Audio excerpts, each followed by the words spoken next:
Hi everyone, আসসালামু আলাইকুম। আজ আমি আপনাদের বেসন দিয়ে মজার একটা পিঠা তৈরি করে দেখাবো। আজকের এই রেসিপিটা আপনাদের অনেক কাজে আসবে, কারণ রমজান মাস তো শেষ। তো আমার মতো অনেকের বাসায় কিন্তু অবশিষ্ট কিছু বেসন রয়ে গেছে, তো সেগুলো দিয়ে চাইলে আপনারাও কিন্তু এরকম মজার একটা পিঠা তৈরি করে নিতে পারেন। আর এই পিঠাটা এতটা মজার যে আপনারা একবার বানালে বারবার বেসন কিনে এনে আবার বানাবেন, আমি শিওর। তো চলুন পিঠা বানানো শুরু করি। তো বেসনের এই পিঠাটা তৈরির জন্য আমি এখানে নিয়ে নিলাম 1 কাপ বেসন। আর আমার এই বেসনটা হচ্ছে ভিটা কেয়ারের একটা বুটের ডালের বেসন। তো আপনারা চাইলে যে কোনো ধরনের বেসন দিয়েই কিন্তু পিঠাটা তৈরি করতে পারবেন। আর নিলাম 1 কাপ চালের গুঁড়া। আর এখানে চালের গুঁড়োর পরিবর্তে কিন্তু আটা অথবা ময়দাও ব্যবহার করতে পারবেন। তো চালের গুঁড়ো দিয়ে তৈরি করলে পিঠাটা একটু বেশি ক্রিস্পি হবে, এই আর কি। তো এবার এগুলো আমি চেলে নেব, কারণ বেসনের ভিতরে কিন্তু এরকম একটু দানা দানা থাকে, তাই অবশ্যই কিন্তু এগুলো চেলে নিতে হবে। আর এই যে দানা দানাগুলো হাত দিয়ে এভাবে ভেঙে গুঁড়ো করে দিবেন, তাতে করে পিঠার ডোটা একদম সুন্দর মসৃণ হবে। তো এগুলো আমি চেলে নিলাম। আর চেলে নেওয়ার পরে এই যে বেসন আর চালের গুঁড়োটা এভাবে একটু মিশিয়ে দিলাম। তো এগুলো দিয়ে এবার আমি একটা কাই তৈরি করে নেব। তার জন্য চুলায় একটা প্যানে আমি দিয়ে দিলাম 2 কাপ লিকুইড দুধ। তো দুধের পরিবর্তে কিন্তু আপনারা চাইলে পানি দিয়েও ডোটা তৈরি করতে পারেন, কিন্তু দুধ দিয়ে তৈরি করলে পিঠাটা অনেক বেশি মজার হবে। একদম বুটের হালুয়া টাইপের একটা টেস্ট পাওয়া যাবে। তো স্বাদ মতো দিয়ে দিলাম লবণ, আর দিলাম 2 চা চামচ সয়াবিন তেল। তো এখানে সয়াবিন তেলের পরিবর্তে ঘি ব্যবহার করতে পারবেন। আমার হাতের কাছে যেহেতু ঘি ছিল না, তাই আমি সয়াবিন তেল দিয়ে দিলাম। আপনাদের হাতের কাছে ঘি থাকলে অবশ্যই ব্যবহার করবেন, কারণ ঘিটা ব্যবহার করলে পিঠার টেস্টটা কিন্তু আরো অনেক বেশি ভালো হবে। তো এবার দুধটায় বলক আসার পরে এই বেসন আর চালের গুঁড়োগুলো দিয়ে দিলাম। তো এবার আস্তে আস্তে নেড়ে চেড়ে সুন্দরভাবে কাই করে নিতে হবে।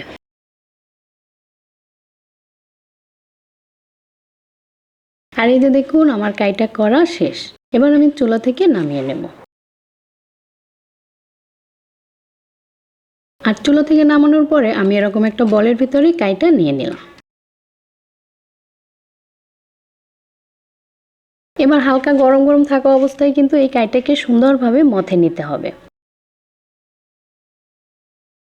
আর এই যে দেখুন, আমি কাইটাকে এরকম সুন্দরভাবে মথে নিলাম। এবার কিন্তু কাইটা বেশ অনেকটা সফট হয়ে গেছে। তো তারপরে আমি কাইটাকে এভাবে দুটো ভাগে ভাগ করে নিলাম।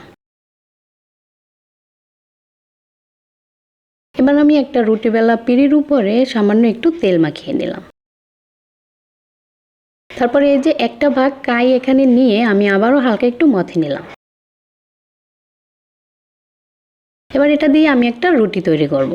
তো আপনারা এরকম বেসন দিয়ে পিঠা আগে কখনো খেয়েছেন কিনা অবশ্যই কিন্তু আমাকে জানাবেন। বেসনের এই পিঠাটা খেতে কিন্তু অনেক বেশি মজার হয়। বেসন দিয়ে এই পিঠাটা আমি এর আগে আরো অনেকবার বানিয়েছি। এই পিঠাটা খেতে এতটা মজার হয়, ভাবলাম আপনাদের সাথেও শেয়ার করি। অবশ্যই কিন্তু আপনারা এই পিঠাটা ট্রাই করবেন।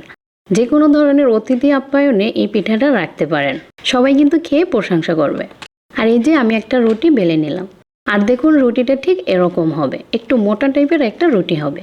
এবার এরকম একটা ঢাকনার সাহায্যে আমি এই রুটি থেকে এরকম পাতা শেপে পিঠাগুলো কেটে নেব।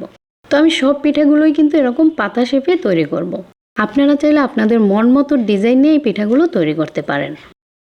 আর এই যে দেখুন, আমি এভাবে সবগুলো পিঠা প্রথমে এভাবে পাতা শেপে কেটে নেব।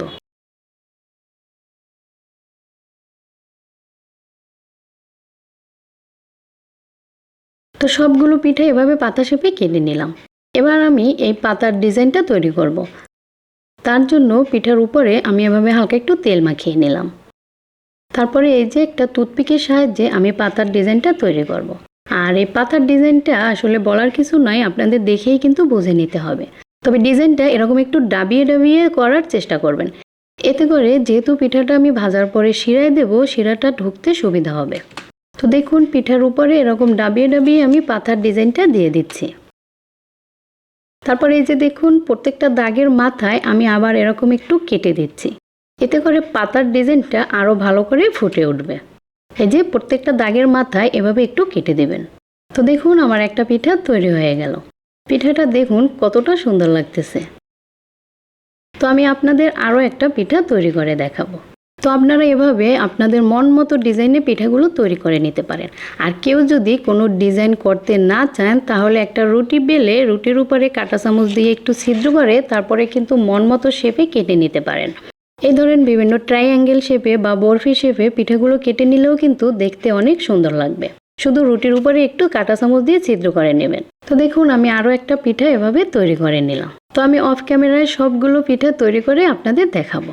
আর এই তো দেখুন আমি সবগুলো পিঠা এভাবে তৈরি করে নিলাম। পিঠাগুলো দেখুন দেখতে কতটা সুন্দর আর আকর্ষণীয় লাগতেছে। তো এবার এই পিঠাগুলো ফ্রাই করার আগে আমি একটা চিনির শিরা তৈরি করে রাখবো। তার জন্য চুলায় একটা প্যানে আমি দিয়ে দিলাম 1 কাপ চিনি আর দিলাম 1.25 কাপ পানি। তো আমি আজকে যেই পরিমাণে পিঠা তৈরি করেছি তার জন্য শিরার এই পরিমাণটা একদম ঠিক আছে। তো আপনারাও কিন্তু পিঠার পরিমাণ বুঝে শিরাটা তৈরি করে নেবেন। আর ফ্লেভারের জন্য আমি একটা এলাচ ভেঙে দিয়ে দিলাম। এবার এই চিনিটা গলে সুন্দরভাবে ফুটে উঠলেই কিন্তু শিরাটা রেডি। আর এই যে দেখুন সুন্দরভাবে ফুটে উঠেছে। তো শিরাটা কিন্তু এবার রেডি। আর এই শিরাটা কোনো 1 তার বা 2 তারের শিরা হবে না। এরকম হাতে একটু আঠালো মনে হলেই ভাববেন শিরাটা হয়ে গেছে। তো এবার আমি শিরাটা চুলা থেকে নামিয়ে একটা সাইডে রেখে দিলাম। তো এবার পিঠাগুলো ফ্রাই করার জন্য চুলায় একটা প্যানে তেল বসিয়ে দিলাম। আর তেলটা গরম হওয়ার পরে এই যে আমি একে একে পিঠাগুলো দিয়ে দিলাম। পিঠাগুলো কিন্তু ভাগে ভাগে 2 ব্যাচে ভাজতে হবে। তো প্রথম ব্যাচ পিঠা আমি এভাবে দিয়ে দিলাম। তো মিডিয়াম আঁচে পিঠাগুলোকে উল্টিয়ে পাল্টিয়ে একদম লাল করে ভেজে নিতে হবে। পিঠাগুলো দেওয়ার সময় তেলটা যাতে ঠান্ডা না থাকে। পিঠাগুলো কিন্তু একদম লো আঁচে ভাজা যাবে না, তাহলে কিন্তু পিঠাগুলো ফুলে ভেঙে যেতে পারে আর এই পিঠার ডিজাইনগুলো নষ্ট হয়ে যেতে পারে। আর একদম হাই হিটেও কিন্তু পিঠাগুলো ভাজা যাবে না, তাতে করে পিঠাগুলো খুব তাড়াতাড়ি হয়ে যাবে আর পিঠা বানানোর পরে খুব তাড়াতাড়ি এগুলো নরম হয়ে যাবে, ক্রিস্পি হবে না। আর এই যে দেখুন পিঠাগুলোকে আমি এরকম একদম লাল করে ভেজে নিলাম। এবার আমি এগুলো তুলে নেব।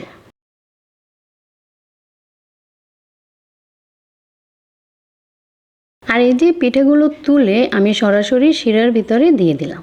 পিঠাগুলো তুলে একদম সরাসরি গরম গরম পিঠাগুলো শিরার ভিতরে দিয়ে দিতে হবে। আর শিরাটাও কিন্তু এই সময় হালকা একটু গরম থাকতে হবে, শিরাটা যাতে একদম ঠান্ডা না হয়। শিরার ভিতরে দেওয়ার পরে এভাবে সুন্দরভাবে নেড়ে চেড়ে শিরার সাথে মিশিয়ে নিতে হবে, যাতে করে শিরাগুলো পিঠার ভিতরে খুব সুন্দরভাবে ঢুকতে পারে। আর শিরার ভিতরে পিঠাগুলো কিন্তু বেশি সময় রাখা যাবে না, এভাবে নেড়ে চেড়ে শিরাগুলো ঢুকে গেলেই কিন্তু তুলে নিতে হবে। তো আমি এবার পিঠাগুলো তুলে নেব। আর এই যে দেখুন তৈরি হয়ে গেল মজাদার বেসনের পিঠা। পিঠার লুকটা একটু দেখুন কতটা লোভনীয় এবং আকর্ষণীয়। আর এই পিঠাগুলো উপর থেকে অনেক ক্রিস্পি এবং ভিতরটা কিন্তু একদম সফট। পিঠাগুলো কতটা ক্রিস্পি হয়েছে সাউন্ডটা একটু জাস্ট শুনুন।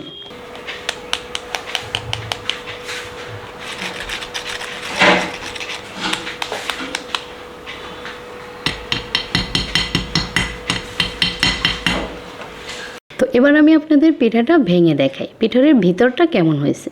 আর এই যে দেখুন পিঠার ভিতরটা একদম সফট আর এরকম রসের টইটুম্বর। তো দেখেই কিন্তু বোঝা যাচ্ছে পিঠাটা কতটা মজার। তো আশা করি আজকের এই সহজ সিম্পল একটা পিঠার রেসিপি আপনাদের অনেক ভালো লেগেছে। ভালো লাগলে অবশ্যই আমার চ্যানেলটি সাবস্ক্রাইব করে আমার সাথেই থাকবেন। ভালো থাকবেন সবাই, আল্লাহ হাফেজ।